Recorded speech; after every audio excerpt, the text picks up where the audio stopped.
We have 5 seconds to go, a 5-lap race, the first heat of the Rothmans AMSCAR series.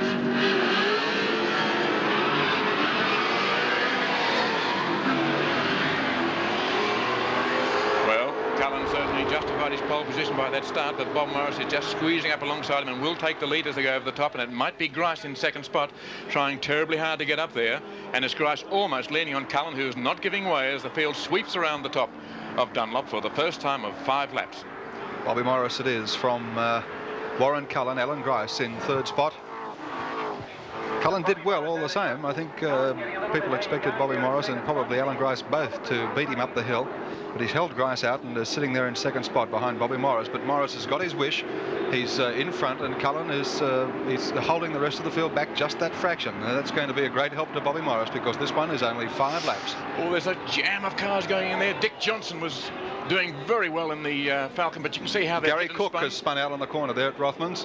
Now that was caused by Gary Rogers, who came in very hard. He precipitated, I'd say, in that he's made something of a crush in there. Now Rogers in reverse and keeps on going. Cook rather in reverse keeps on going back. But Gary Rogers came in trying to pass Dick Johnson, who'd moved up from 7th to 5th place in the big Falcon. Rogers made a very desperate braking manoeuvre there, and it resulted in Cook being put backwards and sideways and out of this heat, I'd say, certainly as far as any chance of doing well is concerned. And Cullen and Morris, of course, having quite a race up the front there, with Morris being pressed on a couple of the corners round there. And the tail very wide there. Grice has taken him. It's Alan Grice now in second spot, ahead of Warren Cullen, followed by Charlie O'Brien in car 21. Smoke pouring from the car 4. That's Colin Bond.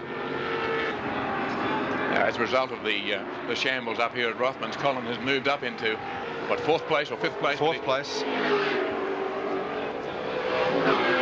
Bob Morris already has a big lead, though, Gary. There's the second car, which is the Alan Grice vehicle. He's a long way back, maybe as much as 150 metres behind Bob Morris, who sweeps out of sight. Now it's Grice with Cullen behind him.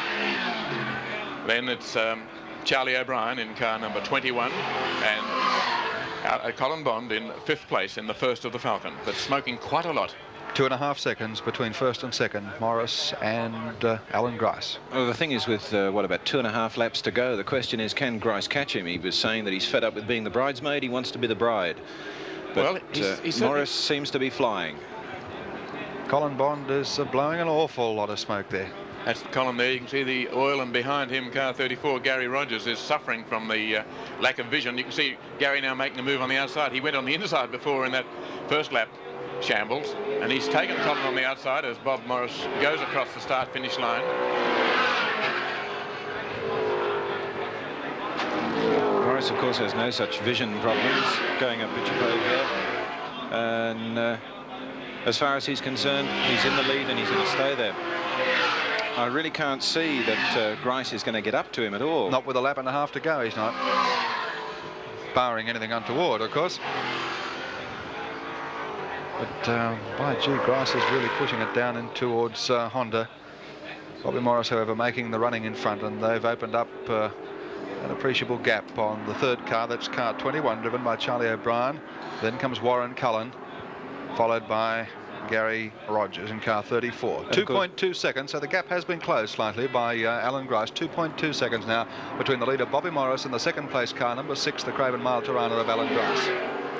A lap to go. This is the last lap. And Bond is just laying down a complete screen of smoke around the whole circuit. I'm quite surprised that he hasn't been black flagged for dropping oil and so forth. There's just a haze on most of the corners where the oil's pouring out. Down the back for the last time for Bobby Morris, well clear of Alan Grice, doing it comfortably in front. Sweeping down towards Honda corner for the last time for Bobby Morris. Round the left-hander.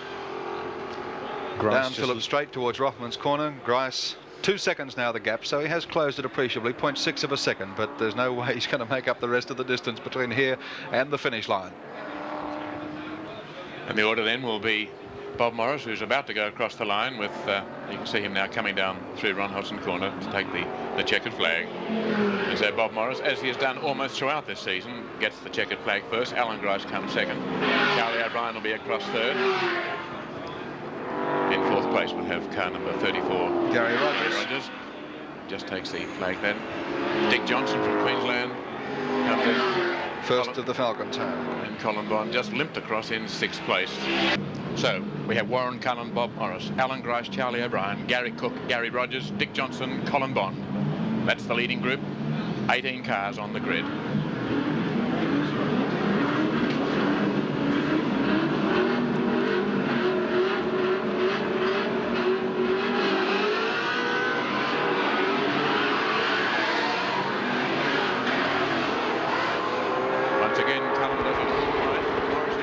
Getting a little bit more steam there. Behind them, there are drivers looking for ways around. There's Charlie O'Brien, Gary Cook, Gary Rogers, all looking for a quick path through. And Grice is on the outside of Cullen, a very difficult line, but he decides to stick it out to try and get up into the 2nd spot as they come out through Dunlop. But it's Cullen in 2nd spot and the tail swinging, Grice in 3rd. Charlie O'Brien's behind him, then Cook and then Rogers in the field, pouring out Dick Johnson midfield there in the big Falcon. And that's the order as they go through, with Jim Keogh towards the tail of the field as they come through Honda for the first time. A wide line by Johnson there in the blue Falcon. He drags up some dust as the cars go through the field. This is an 8-lap race. Morris leads Cullen. And this is almost a repeat of the first heat, with these 3 cars simply just playing nose to tail. Grice, of course, jumping in and out whenever he can. Grice was always a bit of a hard driver, lifting wheels on corners and so forth, and he's determined to be up there and in the lead. But Morris, again, holding him out. Morris was the man who looked as though he was going to run away with this year's Australian Touring Car Championship, which is run over a separate series of races at various circuits throughout Australia. But a couple of disappointing runs for him in the last few races have now put him in the 2nd spot behind Peter Brock. But Morris's form has been quite sensational this year. He has always been fast. There's signs of an explosion up there. It's Colin Bond's Falcon again. I think you'll see him come into action in just a minute, trailing an enormous cloud of smoke. Yes, it's Bond, all right. And Bond has blown something, whether it's a hose or whether it's a piston, I don't know, but it's enough to put him out of the race, and Bond is pulling over to the side.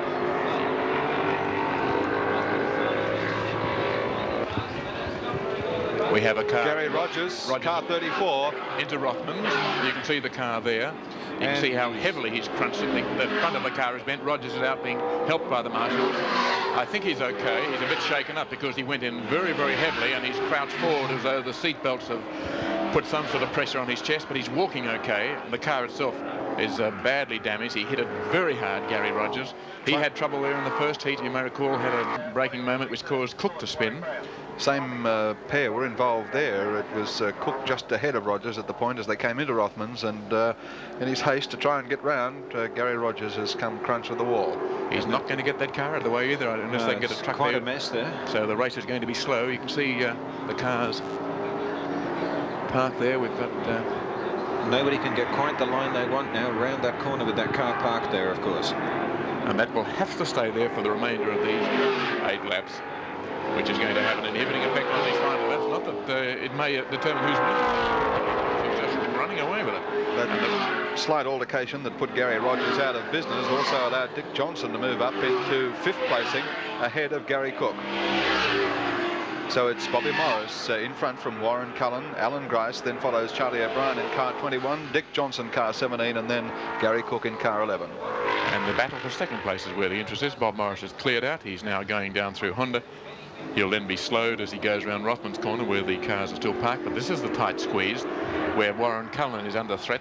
The challenge comes initially from Alan Grice, and he has Charlie O'Brien right on his tail, and that's a pretty noisy sort of twosome for Warren Cullen to have to keep out, because they're 2 of the top touring car drivers in the country that Warren Cullen has right on his tail now, and they want that 2nd spot and a bit of a chance at getting up towards where Bob Morris is leading this race. There are 4 laps still to go.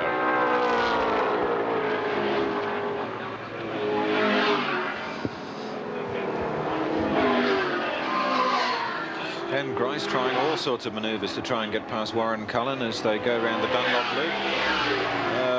It just seems as though Cullen is determined to hold him out, keeps shutting the door on him every time. It's making the race for Bobby Morris. It certainly is.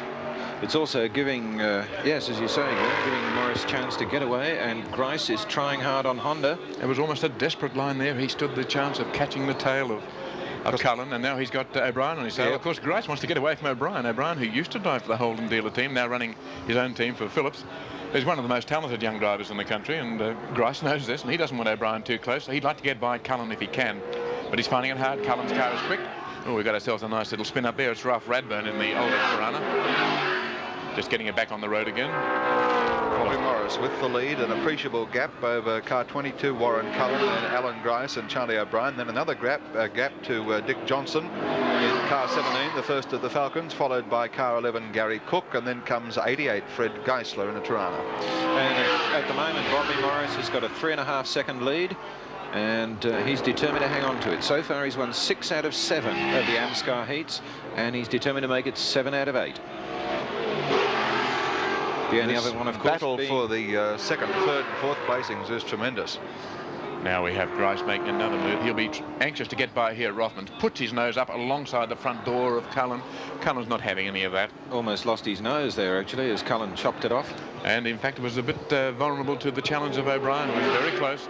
And because Grice came out of it rather slowly, having made that unusual manoeuvre to try and get by, Charlie O'Brien found himself in a fairly good position. But now the three are back in order. This is the battle for second place. Bobby Morris has gone by, 2 laps to go, and there's Morris up the top of Dunlop, while the rest of the field are just cresting the top of Bitchapave Hill. Just coming into camera range now. You can see again how Grice is trying terribly hard to get by Cullen. Cullen going very well though, holding him out and going hard.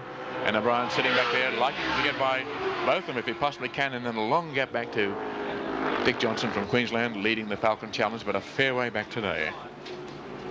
And in fact, Cullen locking a wheel there in an attempt to stay in front of Grice.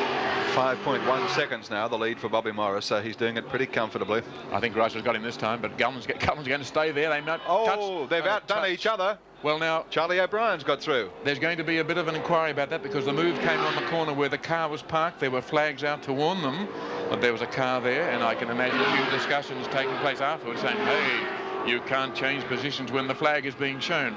Now, whether the flag was being waved or whether the marshal felt they knew about it, I don't know, but they've only got one more lap now to go to rectify the position, and Grice everything is out now to try and haul in Charlie O'Brien. He's coming second in this squabble, and third actually, because there we've seen Morris go by. Now it's O'Brien and then Grice, and currently Cullen, who was coming second, way back in 4th place. And Charlie O'Brien finds himself in 2nd spot. I don't think there's any way that Alan Grice can catch him, because he's got himself a fair old gap of something like 6 car lengths. You can see there the difference as they go down towards the corner where Gary Rogers' car is still parked. In the meantime, Bob Morris comes over to win this second heat, this 8-lap heat. Collects some more prize money for the Ron Hodgson Channel 7 racing team.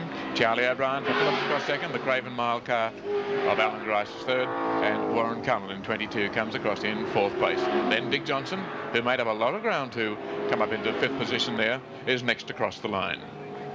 Well, 7 out of 8 for Bob Morris. And that's a record anybody would be proud of.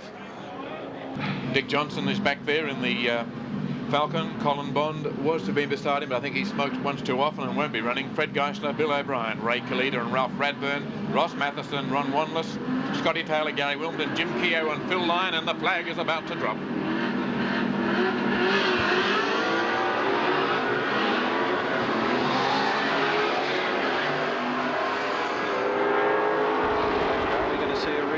Last race is again Morris jumps into the lead with Cullen right on his tail. Grice making a move on the inside, but he's not going to go up the grass, although the field was almost forcing him to go that way. These opening laps very important in terms of position, but it's Morris who's got to the lead again. Charlie O'Brien sideways there. And the field, that's right, packed fairly tight behind them too. Cullen has made good starts, but just seems to run out of air a bit. Oh, there's a nice sort of run Grice up there. and O'Brien are continuing their slight little altercation of the previous race. Well, O'Brien went wide there, and where he was pushed or where he was forced is not the place to go. The cars are almost flat out. It's a very hairy part of the circuit, and O'Brien did well to get back and under control there, but it's cost him a couple of car lengths probably. And Bob Morris in front from Warren Cullen. 3rd place is Alan Grice. Then comes Charlie O'Brien, Gary Cook, Dick Johnston and Fred Geisler in that order. This is a 13-lapper.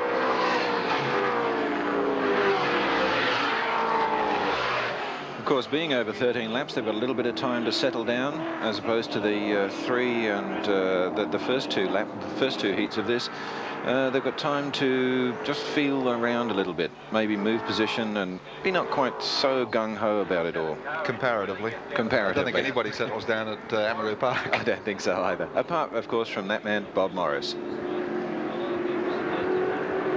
Warren Cullen running second and with a big lead over Alan Grice, who has Charlie O'Brien now close on his tail. Then we have Gary Cook and then Dick Johnson running very well in 6th place in the first of the Falcons. If we get a chance at some stage to run back to 9th place, you will see the purple monster of Ron Wanless, who hadn't been sighted in the earlier 2 heats. He told me he was going to take a fairly easy here today. He found the track hard. Everyone finds Amaroo hard. There he is now, a most distinctively coloured car. A man who's tried many fields of sport, has done well in most, and those who've talked to him, including Bobby Morris, the kingpin here, says he's a very sensible, intelligent driver and he'll do well. Bob was impressed with him, wasn't he? He was very impressed with his attitude. That's Ron Wanless suit. And a beautifully sorted motor car as well. He spent almost $100,000 on that car since he got it. And his aim, I think, is just to nurse it along, feel his way around, and then become really competitive. If I had a $100,000 motor car, I'd be nursing it around too, and I wouldn't be driving it here at Amaroo Park. But there he goes now wide in the most $100,000 attitude, because he was a bit precarious there. In the meantime, on the other side of the track, there's Ron Wanless now. He's giving away something like 500 metres to this man, Bob Morris.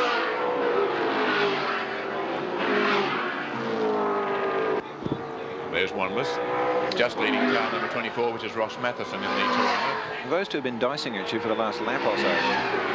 These two both making their first appearance in these cars on this track.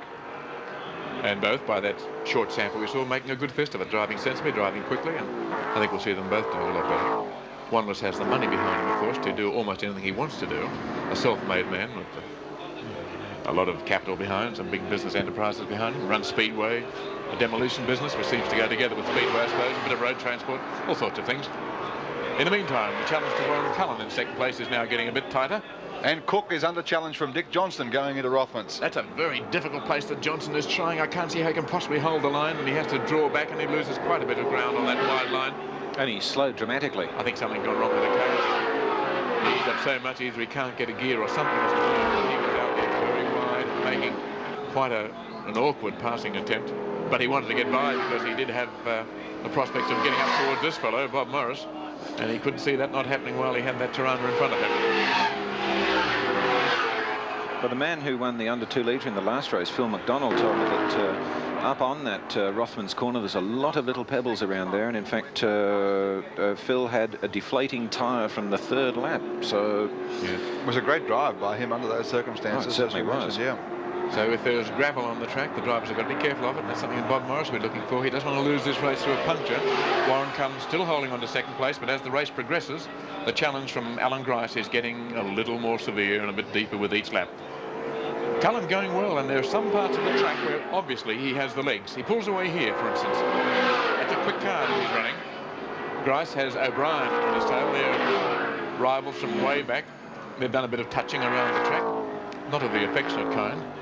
Indulged in it on the very first lap when O'Brien ended up on the outside of Mazda House corner. And O'Brien now trying to get close enough to them to pose some sort of challenge so he can get after the leader. In that dice back in the field, Ross Matheson has overtaken Ron Wanless, and Matheson in the Tirana now in 9th place, ahead of the Falcon driven by Ron Wanless from Queensland.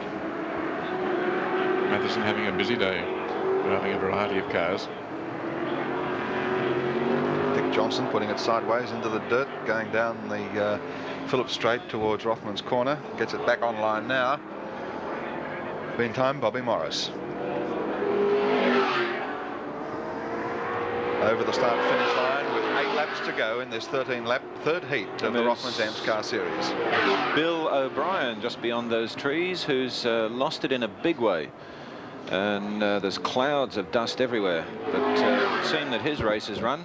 The Everlast Falcon, car 30, Bill O'Brien off the track and out of the running. Not so with Bobby Morris, a commanding lead.